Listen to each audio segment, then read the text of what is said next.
2 a.m. over the Atlantic Ocean. The crew of Air France Flight 447 are 4 hours into a night crossing from Rio de Janeiro to Paris. Outside, it's pitch black. The ocean is 3,000 meters below. And then, without warning, the airspeed indicators go blank.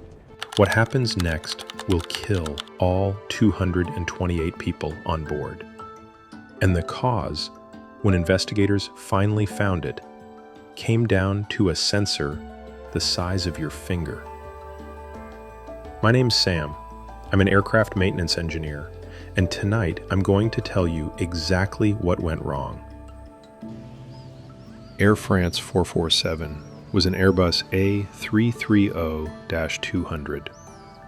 Modern, state-of-the-art, one of the most reliable commercial aircraft ever built. It departed Rio de Janeiro on the evening of May 31st, 2009. Destination, Charles de Gaulle Airport, Paris. On board were 216 passengers and 12 crew. The flight was routine. The weather briefing showed some convective activity, thunderstorms, ahead over the intertropical convergence zone. The aircraft entered the storm system at approximately 200 hours UTC.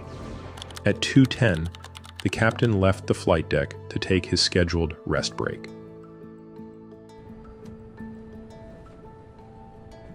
Two co-pilots remain at the controls, both experienced, both qualified. 13 minutes later, everything falls apart.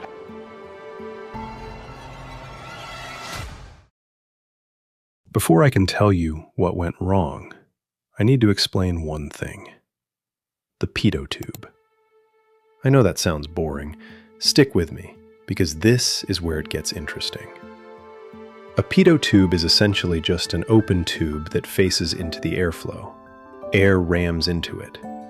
The pressure that builds up inside that tube, compared against the static pressure outside, is how the aircraft calculates airspeed. Simple concept, critical system. On an A330, there are 3 of them, and they feed directly into the air data system, which feeds directly into the flight management computers, which control essentially everything. Now here's the problem. Pitot tubes ice up. When supercooled water droplets hit the inlet of the tube, they can freeze. The tube blocks. The pressure reading goes wrong. The aircraft gets garbage data, or no data at all. The industry has known about this risk for decades. Aircraft have heaters built into the tubes to prevent it. But on that night, in that storm, the heaters weren't enough. All 3 pitot tubes iced over simultaneously. For approximately 54 seconds, the aircraft had no reliable airspeed data. At 2:10:05, the autopilot disconnects. Automatically. Because when the computers lose reliable airspeed data, they hand control back to the pilots. That's what they're designed to do. The problem is, this happens without warning, in the middle of a storm, at night, over the ocean. The co-pilots are suddenly hand-flying a wide-body jet in turbulence with unreliable instruments. In the following seconds, the aircraft begins to roll slightly. The co-pilot in the right seat, the one now at the controls, pulls back on his side stick. He's trying to stabilize the aircraft, but he pulls back too aggressively. The nose rises, the aircraft begins to climb, steeply. Speed bleeds off rapidly. The stall warning activates. A synthetic voice starts calling out, "Stall, stall, stall." Here's where it becomes a tragedy.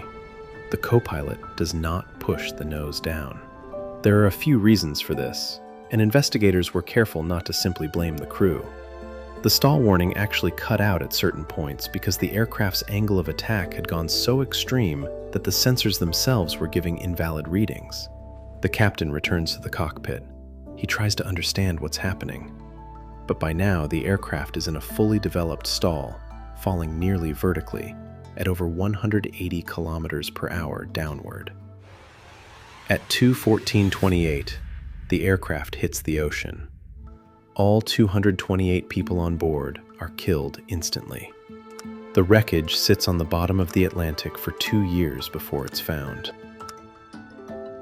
The black boxes, the flight data recorder and cockpit voice recorder, weren't recovered until April 2011. 2 years. Sitting on the bottom of the Atlantic, 3,900 meters down.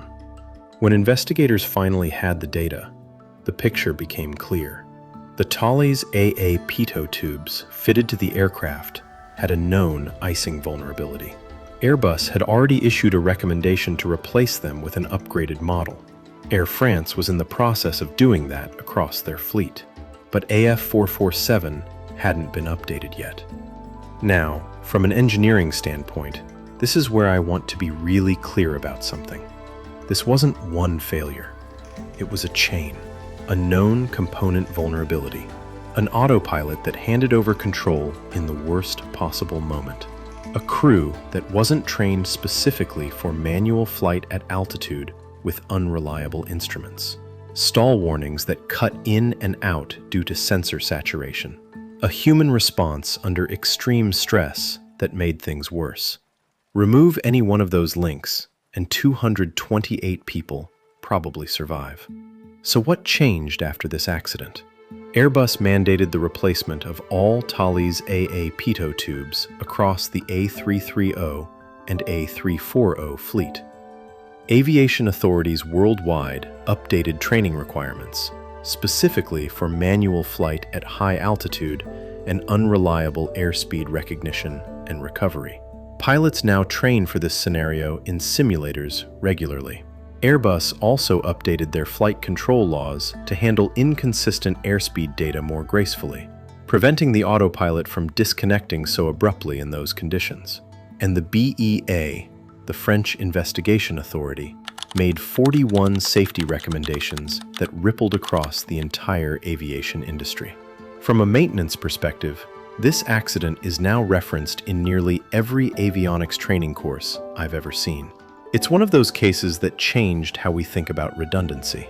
3 sensors isn't enough if all 3 can fail the same way at the same time. Air France 447 is one of those accidents that's hard to sit with, because nothing about it was inevitable.